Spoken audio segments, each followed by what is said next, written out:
मां नर्मदा का जल, यहाँ के जंगल, आदिवासी परंपरा, यहाँ का अध्यात्म, ऐसा कितना कुछ है जो आपकी इस यात्रा को अविस्मरणीय बनाएगा। अभी हाल ही में पास ही उज्जैन में भगवान महाकाल के महालोक का भी भव्य और दिव्य विस्तार हुआ है। मैं आशा करता हूं आप सब वहां जाकर भगवान महाकाल का आशीर्वाद भी लेंगे और उस अद्भुत अनुभव का हिस्सा भी बनेंगे। साथियों, वैसे हम सभी अभी जिस शहर में हैं वो भी अपने आप में अद्भुत है।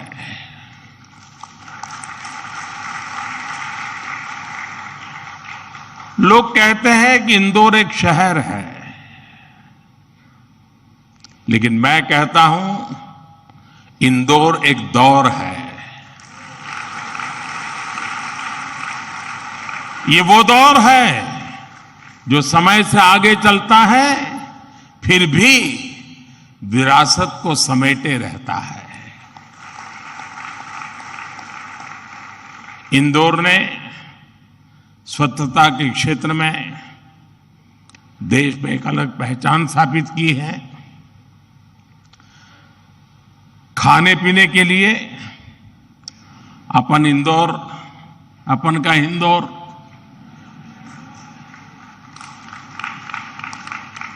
अपन का इंदौर देश ही नहीं पूरी दुनिया में लाजवाब है।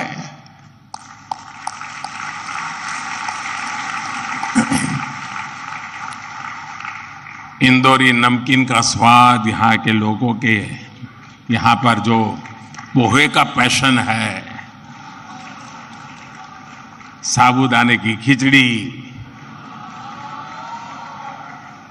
कचौरी, समोसे, शिकंजी, जिसने भी इसे देखा उसके मुंह का पानी नहीं रुका। और जिसने इन्हें चखा उसने कहीं और मुड़कर नहीं देखा।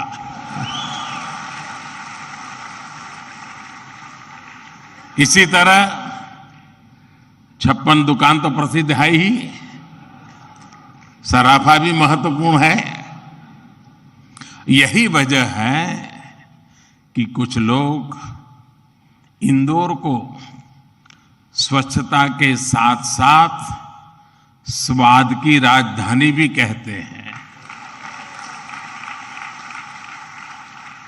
मुझे विश्वास है यहाँ के अनुभव आप खुद भी नहीं भूलेंगे और वापस जाकर दूसरों को यहाँ के बारे में बताना भी नहीं भूलेंगे।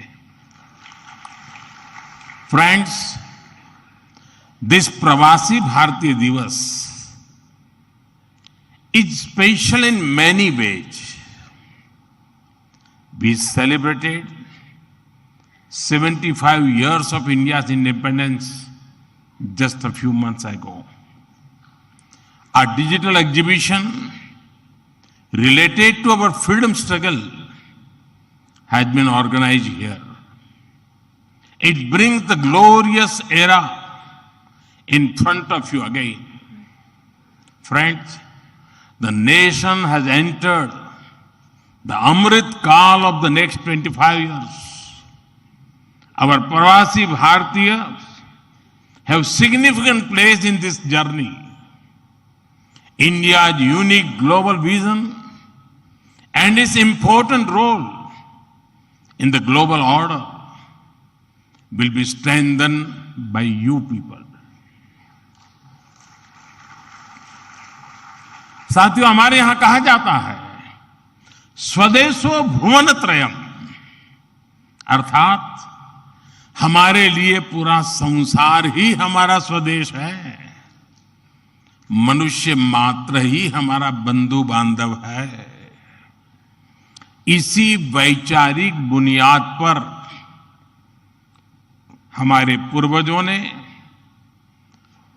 भारत के सांस्कृतिक विस्तार को आकार दिया था।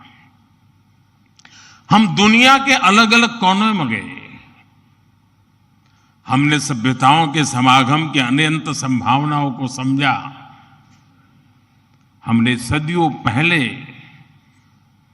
वैश्विक व्यापार की असाधारण परंपरा शुरू की थी। हम असीम लगने वाले समंदरों के पार गए।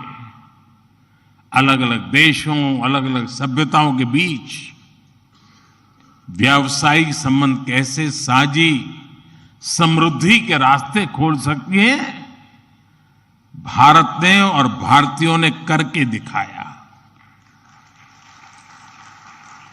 आज अपने करोड़ों प्रवासी भारतीयों को जब हम ग्लोबल मैप पर देखते हैं तो कई तस्वीरें एक साथ उभरती हैं। दुनिया के इतने अलग अलग देशों में जब भारत के लोग एक कॉमन फैक्टर की तरह दिखते हैं तो वसुधैव कुटुंबकम की भावना उसके साक्षात दर्शन होते हैं। दुनिया के किसी एक देश में जब भारत के अलग अलग प्रांतों, अलग अलग क्षेत्रों के लोग मिलते हैं तो एक भारत श्रेष्ठ भारत का सुखद एहसास भी होता है। दुनिया के अलग अलग देशों में जब सबसे शांतिप्रिय, लोकतांत्रिक और अनुशासित नागरिकों की चर्चा होती है तो मदर ऑफ डेमोक्रेसी होने का भारतीय गौरव अनेक गुना बढ़ जाता है। और जब हमारे इन प्रवासी भारतीयों के योगदान का विश्व आकलन करता है तो उसे सशक्त और समर्थ भारत, इसकी आवाज सुनाई देती है। इसलिए ही तो मैं आप सभी को, सभी प्रवासी भारतीयों को विदेशी धरती पर भारत का राष्ट्रदूत, ब्रांड एम्बेसडर कहता हूं।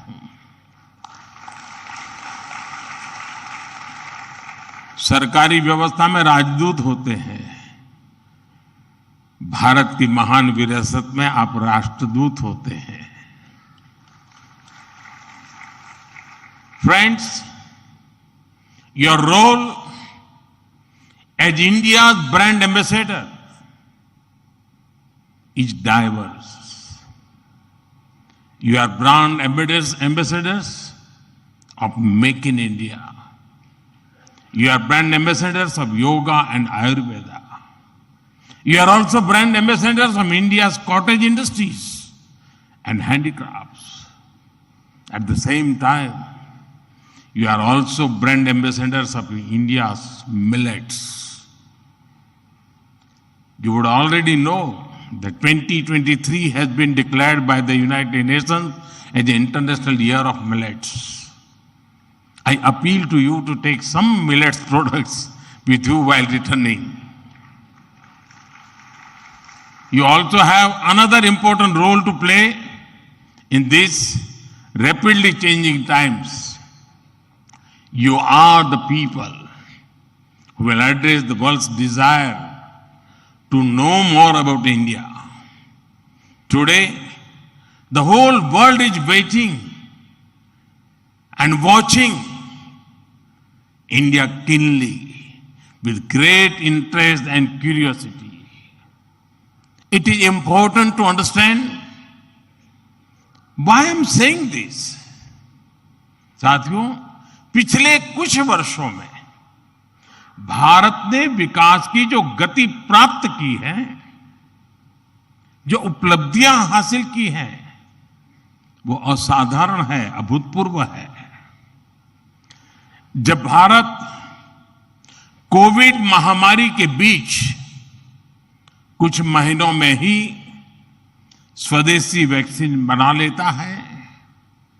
जब भारत अपने नागरिकों को 220 करोड़ से ज्यादा वैक्सीन डोज मुफ्त लगाने का रिकॉर्ड बनाता है,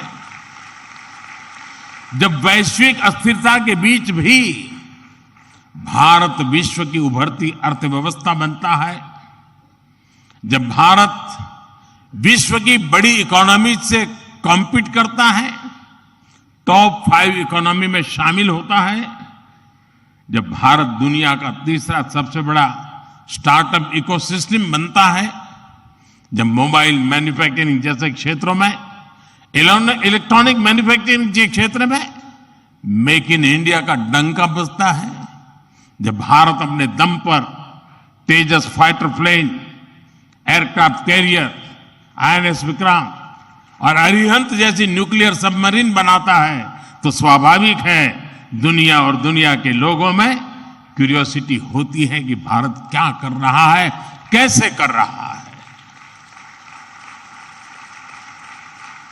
लोग जानना चाहते हैं कि भारत की स्पीड क्या है, स्केल क्या है, भारत का फ्यूचर क्या है। इसी तरह जब कैशलेस इकोनॉमी की बात होती है, फिनटेक की चर्चा होती है, तो दुनिया ये देखकर हैरात में है कि विश्व के 40% real time digital transaction Bharat में होते हैं। जो स्पेस के फ्यूचर की बात होती है, तो भारत की चर्चा स्पेस टेक्नोलॉजी के मोस्ट एडवांस देशों में होती है। भारत एक बार में 100 सैटेलाइट लॉन्च करने का रिकॉर्ड बना रहा है। सॉफ्टवेयर और डिजिटल टेक्नोलॉजी के क्षेत्र में हमारी ताकत दुनिया देख रही है। आप में से बहुत से लोग भी इसका बहुत बड़ा जरिया है। भारत का ये बढ़ता हुआ सामर्थ्य, भारत का ये दमखम, भारत की जड़ों से जुड़े हर व्यक्ति का सीना चौड़ा कर देता है। वैश्विक मंच पर आज भारत की आवाज, भारत का संदेश, भारत की कही बात एक अलग ही मायने रखती है। भारत की ये बढ़ती है ताकत आने वाले दिनों में और ज्यादा बढ़ने वाली है।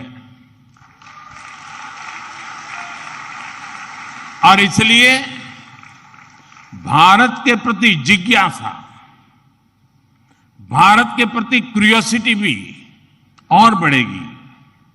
और इसलिए विदेश में रहने वाले भारतीय मूल के लोगों की, प्रवासी भारतीयों की जिम्मेदारी भी बहुत बढ़ जाती है। आपके पास आज भारत के बारे में जितनी व्यापक जानकारी होगी, उतना ही आप दूसरों को भारत के बढ़ते सामर्थ्य के बारे में बता पाएंगे और तथ्यों के आधार पर बता पाएंगे। मेरा आग्रह है कि आपके पास कल्चरल और स्पिरिचुअल जानकारी के साथ साथ भारत की प्रगति की अपडेटेड इंफॉर्मेशन होनी चाहिए। साथियों, आप सबको ये भी पता है, इस वर्ष भारत दुनिया के G20 समूहों की अध्यक्षता भी कर रहा है। भारत इस जिम्मेदारी को एक बड़े अवसर के रूप में देख रहा है।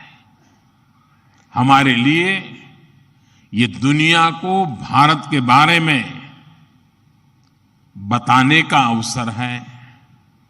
ये दुनिया के लिए भारत के अनुभवों से सीखने का, पुराने अनुभवों से सस्टेनेबल फ्यूचर की दिशा तय करने का अवसर है। हमें G20 केवल एक डिप्लोमेटिक इवेंट नहीं, बल्कि जन भागीदारी का एक ऐतिहासिक आयोजन बनाना है। इस दौरान विश्व के विभिन्न देश भारत के जन जन के मन में अतिथि देवो भव की भावना का दर्शन करेंगे। आप भी अपने देश से आ रहे प्रतिनिधियों से मिलकर उन्हें भारत के बारे में बता सकते हैं। इससे उन्हें भारत पहुंचने से पहले ही अपनत्व और स्वागत का एहसास होगा। साथियों, और मैं तो ये भी कहूंगा कि जब G20 समिट में, क्योंकि कोई 200 मीटिंगें होने वाली है, G20 समूह के 200 डेलीगेशन यहां आने वाले हैं, हिंदुस्तान के अलग अलग शहरों में जाने वाले हैं।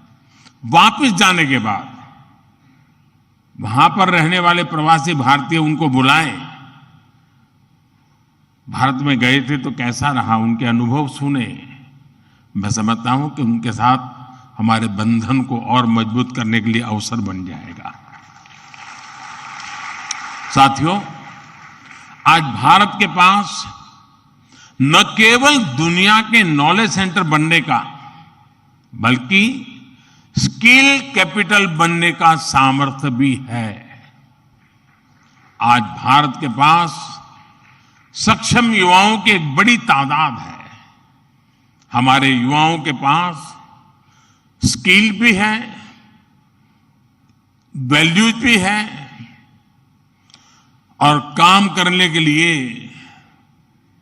जरूरी जज्बा और ईमानदारी भी है। भारत की ये स्किल कैपिटल दुनिया के विकास का इंजन बन सकती है। भारत में उपस्थित युवाओं के साथ ही भारत की प्राथमिकता वो प्रवासी युवा भी हैं जो भारत से जुड़े हैं।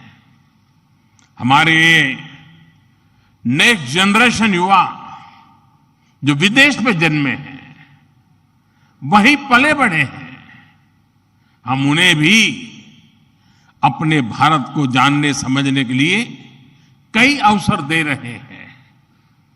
नेक्स्ट जनरेशन प्रवासी युवाओं में भी भारत को लेकर उत्साह बढ़ता चला जा रहा है।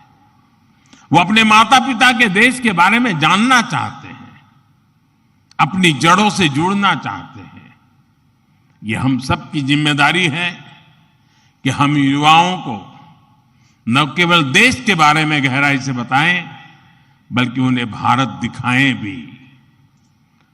पारंपरिक बोध और आधुनिक नजर के साथ ये युवा फ्यूचर वर्ल्ड को भारत के बारे में कहीं ज्यादा प्रभावी ढंग से बता पाएंगे।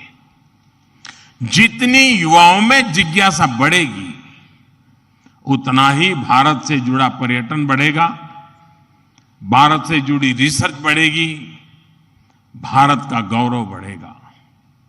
ये युवा भारत के विभिन्न पर्वों के दौरान, प्रसिद्ध मेलों के दौरान आ सकते हैं या फिर बुद्ध सर्किट, रामायण सर्किट का लाभ उठा सकते हैं। वो आजादी के अमृत महोत्सव के तहत हो रहे कार्यक्रमों में भी जुड़ सकते हैं। साथियों, मेरा एक और सुझाव है। कई देशों में भारत से प्रवासी कई सदियों से जाकर बसे हैं। भारतीय प्रवासियों ने वहां के राष्ट्र के निर्माण में अपने असाधारण योगदान दिए हैं। हमें इनकी लाइफ, उनके स्ट्रगल्स और उनके अचीवमेंट्स को डॉक्यूमेंट करना चाहिए। हमारे कई बुजुर्गों के पास उस जमाने की कई मेमोरीज होगी। मेरा आग्रह है कि यूनिवर्सिटी के माध्यम से हर देश में हमारे डायस्पोरा के हिस्ट्री पर ऑडियो, वीडियो या लिखित डॉक्यूमेंटेशन के प्रयास किए जाएं। साथियों, कोई भी राष्ट्र उसमें निष्ठा रखने वाले हर व्यक्ति के दिल में जीवित रहता है। यहां भारत से कोई व्यक्ति जब विदेश जाता है और उसे वहां एक भी भारतीय मूल का व्यक्तित्व या व्यक्ति मिल जाता है, तो उसे लगता है कि कि उसे पूरा भारत मिल गया। यानी आप जहां रहते हैं, भारत को अपने साथ रखते हैं। बीते 8 वर्षों में देश ने अपने डायस्पोरा को ताकत देने के लिए हर संभव प्रयास किया है। आज भारत का ये कमिटमेंट है कि आप दुनिया में कहीं भी रहेंगे, देश आपके हितों और अपेक्षाओं के लिए आपके साथ रहेगा। मैं गयाना के राष्ट्रपति जी और सूरीनाम के राष्ट्रपति जी का भी हृदय से आभार व्यक्त करता हूं, अभिनंदन करता हूं कि इस महत्वपूर्ण समारोह के लिए उन्होंने समय निकाला और उन्होंने जितनी बातें आज हमारे सामने रखी है वे वाकई बहुत उपयोगी हैं। और मैं उनको विश्वास दिलाता हूं कि जिन सुझावों को उन्होंने रखा है उस पर भारत जरूर खरा उतरेगा।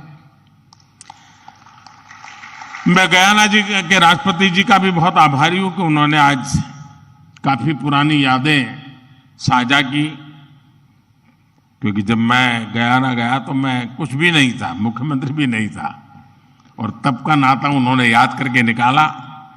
मैं उनका बहुत बहुत आभारी हूं। मैं फिर एक बार आप सभी प्रवासी भारतीय दिवस के लिए इस समारोह में आए, बीच के गैप के बाद मिलने का मौका मिला है। मेरी तरफ से आपको अनेक अनेक शुभकामनाएं हैं। बहुत लोगों से मिलना होगा, बहुत लोग चीजें जानने को मिलेगी, जिसे लेकर के उन स्मृतियों को लेकर के फिर अपने कार्यक्षेत्र में लौटेंगे, अपने रिस्पेक्टिव कंट्री में जाएंगे। मुझे विश्वास है कि भारत के साथ जुड़ाव का एक नया युग शुरू होगा। मेरी आपको बहुत बहुत शुभकामनाएं। धन्यवाद।